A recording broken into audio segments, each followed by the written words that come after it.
नमस्कार, आपकी जन अदालत से मैं हूं राजा भैया पाल। मैं इस समय ग्वालियर में हूं और आज हम बात करेंगे ग्वालियर ग्रामीण विधानसभा को लेकर, जहां से कांग्रेस पार्टी की तरफ से अपनी दावेदारी कर रहे राहुल सिंह बघेल हमारे साथ जुड़ेंगे। स्वागत है हमारे चैनल पर। नमस्कार जन अदालत को। राहुल सिंह जी, जिस तरीके से चर्चा है ग्वालियर ग्रामीण में कि आप भी दावेदारी कर रहे हैं कांग्रेस पार्टी की तरफ से, तो क्या भौगोलिक स्थिति को समझा आपने? कितने मतदाता हैं इस समय ग्वालियर ग्रामीण में? ग्वालियर ग्रामीण में 2.5 लाख के आसपास मतदाता हैं। इसमें पुष्पा समाज है, जाटव समाज है, बघेल है, गुर्जर समाज है, ब्राह्मण समाज है, अच्छी मात्राओं में है। और 1993 से लगातार कांग्रेस ग्वालियर ग्रामीण में पीछे रही है। मेरे आदरणीय बड़े भाई और मेरे राजनीतिक गुरु सुरेंद्र सिंह बघेल जी ने, हनी भैया ने, जो लास्ट सरकार में मंत्री थे और विधायक हैं, उन्होंने मुझे बोला, मैं वहाँ गया और मुझे जनता का प्यार मिला। जनता में मुझे ऐसा लगा अपनापन, तो इसीलिए मैं राजनीति क्षेत्र में आया।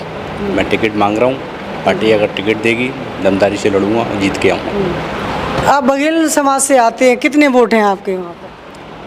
हमारे यहाँ 30 से 35 हज़ार के समथिंग वोटर हैं जी। और बघेल समाज ग्वालियर ग्रामीण में काफ़ी निर्णायक रहता है। क्या उन्होंने 1993 में रामबरन गुर्जर जी को विधायक बनाया। उसके बाद उन्होंने 10 साल दयानंद सिंह जी को बनाया। उसके बाद मदन कुशवाहा लड़े, उनको बनाया। अभी वो कंटिन्यू भारत जी कुशवाहा जी को बना रहे हैं। तो बघेल समाज में भी कोई ऑप्शन नहीं है कि कोई नया चेहरा आए। तो उसको देखते हुए मैंने सोचा कि मेरे को जाना चाहिए और मैं क्षेत्र में कंटिन्यू 4.5 साल से सक्रिय हूँ। राहुल सिंह जी, ग्वालियर ग्रामीण विधानसभा यदि आपने देखा होगा तो वहाँ पर कहीं ना कहीं तमाम समस्याओं से ग्वालियर ग्रामीण विधानसभा जूझ रहा है। चाहे वहाँ सड़क की व्यवस्था हो, चाहे शिक्षा की व्यवस्था हो, तो कहीं ना कहीं व्यवस्थाएं खराब चल रही हैं। तो किस तरीके से देखते हैं आप? ग्वालियर ग्रामीण विधानसभा की जो जनता है वो बहुत ही ज़्यादा बोली वाली है। बड़े बड़े नेता जाते हैं, अपना माहौल बनाते हैं और जीत के आते हैं, फिर नहीं पूछते हैं। मंत्री को केवल अपना विकास दिख रहा है। मंत्री जी को अपने विकास के अलावा कुछ नहीं दिख रहा। उनके आप चक दगियापुरा जाओ, उनके फार्म, वो रोड से लेके फार्म हाउस तक रोड डली हुई है। केवल वो उन्हीं गाँव में काम कर रहे हैं जहाँ पे उनके लोग हैं। और मुझे ऐसा जो लगता है कि जिस तरह की ये राजनीति कर रही है भारतीय जनता पार्टी, तो इस तरह की टुच्ची राजनीति नहीं करना चाहिए। आप केवल एक व्यक्ति विशेष समाज से नहीं जीते हो, आप पूरी समाज से चुनाव जीते हो। और मुझे लगता है कि हर समाज में काम करना चाहिए। मेरे पे आए दिन आते हैं फ़ोन कई लोगों के कि भाई साहब आज ये है, भाई साहब आज ये।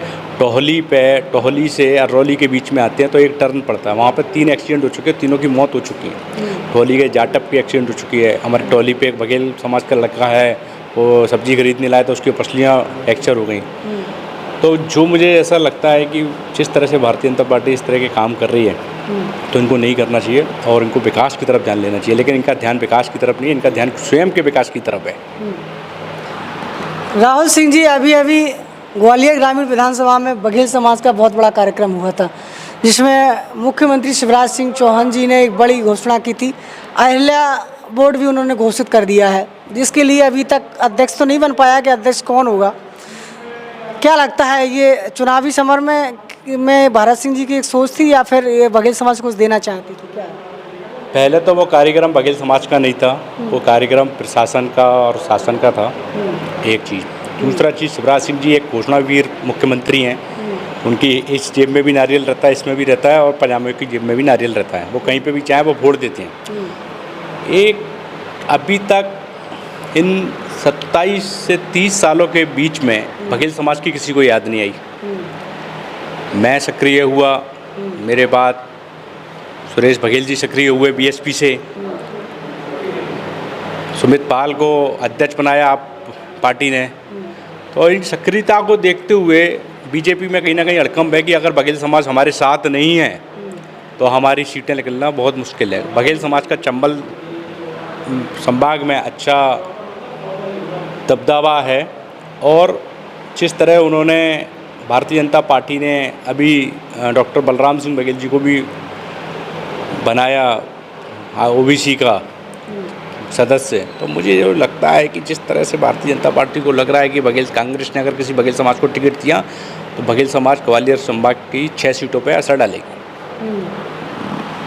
क्या कारण मानते हैं कि मध्य प्रदेश में ना तो कांग्रेस ने कभी किसी को विधायक बनाया, ना भाजपा ने बना पाया अब तक? ये दो बड़ी पार्टियों का बड़ा सवाल है, क्या कहना है? देखो, कांग्रेस की मैं बात करता हूँ तो कांग्रेस पार्टी ने जब कोई व्यक्ति घर से नहीं निकलेगा, घर से नहीं आएगा, एक तो क्या था कि बघेलों की संख्या किसी ने बताई नहीं कि क्या है।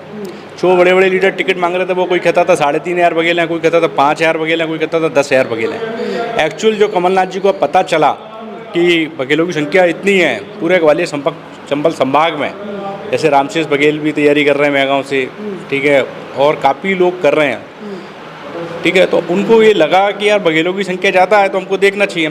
तो अभी मुझे जो लगता है, और ऊपर शायद मेरे को भी है कि कमलनाथ जी किसी बघेल को एक न एक को टिकट देंगे।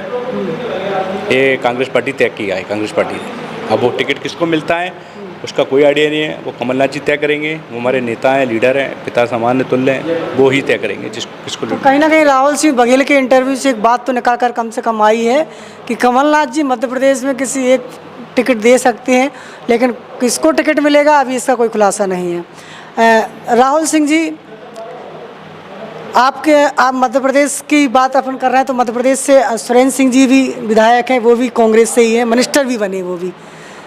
क्या कहना है आपको, उनका कितना असर होगा? सुरेंद्र सिंह बघेल मेरे बड़े भाई हैं, मेरे राजनीतिक गुरु हैं। उन्होंने ही मुझे इस पद पे चलाया।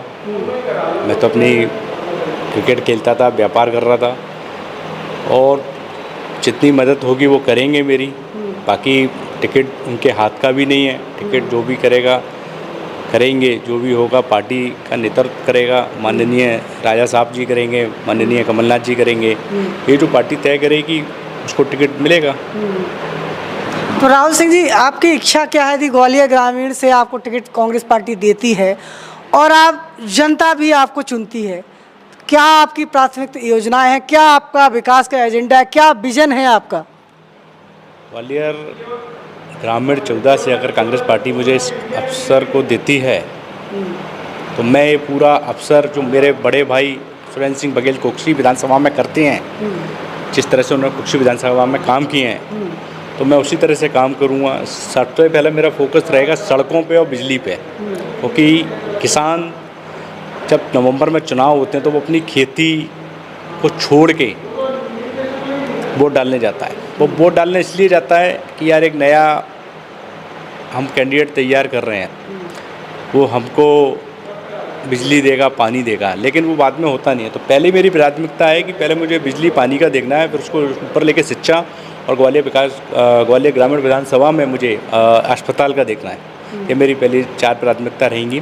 उसके बाद में जो, और मेरे अंदर सबसे बड़ी बात यह है कि मैं एक बात ऐसी बोलना चाहता हूँ कि मेरे बड़े भाई ने भी मुझे सिखाया है, आदरणीय कमलनाथ जी ने भी बोला है, आदरणीय राजा साहब ने भी बोला है, और जयवर्धन सिंह साहब ने भी बोला है कि व्यक्ति कोई भी आपके दरवाजे पे आता है, चाहे वो बीजेपी का हो, चाहे वो कांग्रेस का हो, चाहे सपा का हो, चाहे आपके अगेंस्ट में चुनाव में उसने आपके विरोध में काम किया, आपके घर से रोते हुए अगर आ रहा है तो आपके घर से मुस्कुराता हुआ वो जाना चाहिए। ये मेरे लीडरों ने मुझे समझाया, तो उन्हीं की राहों पे मैं चल रहा हूँ। आगे देखते हैं कि टिकट किसको मिलता है। टिकट एक है, कैंडिडेट 10 हैं। मैं किसी का विरोध नहीं करूँगा। कांग्रेस पार्टी लकड़ी के पुतले को भी अगर टिकट देगी तो मैं उसके साथ हूँ। राहुल सिंह जी, अभी कमलनाथ जी ने एक बहुत बड़ा ऐलान किया है ओबीसी के लिए। आप भी ओबीसी वर्ग से ही आते हैं। कमलनाथ जी ने ऐलान किया है वो जनगणना के लिए जनगणना कराना चाहते हैं। तो जनगणना यदि मध्य प्रदेश में हो जाती है तो किस तरीके से देखते हैं, क्या क्या ओबीसी के लिए अच्छा हो सकता है? तो जनगणना मध्य प्रदेश में ओबीसी की होती है तो ओबीसी के लिए बहुत अच्छा रहेगा। आप राजनीति क्षेत्र में आगे जा सकते हैं, आप रोजगार में आगे जा सकते हैं, क्योंकि रोजगार है नहीं है। जिस तरह भारतीय जनता पार्टी ने कर रखा, हमारे में आया तो हमने 27% आरक्षण दिया, जिसका भारतीय जनता पार्टी ने विरोध किया। तो मुझे जो लगता है कि हमारी सरकार बनेगी तो डेफिनेटली मैं कमलनाथ जी के साथ हूँ। ओबीसी की जनगणना होनी चाहिए।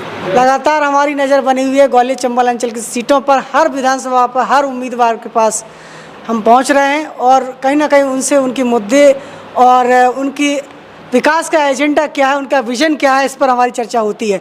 जुड़े रहिए हमारे साथ। नमस्कार, बहुत बहुत धन्यवाद हमारे साथ। धन्यवाद। Evergreen colours India private limited, रंग है तो जीवन है। Stay home, stay safe.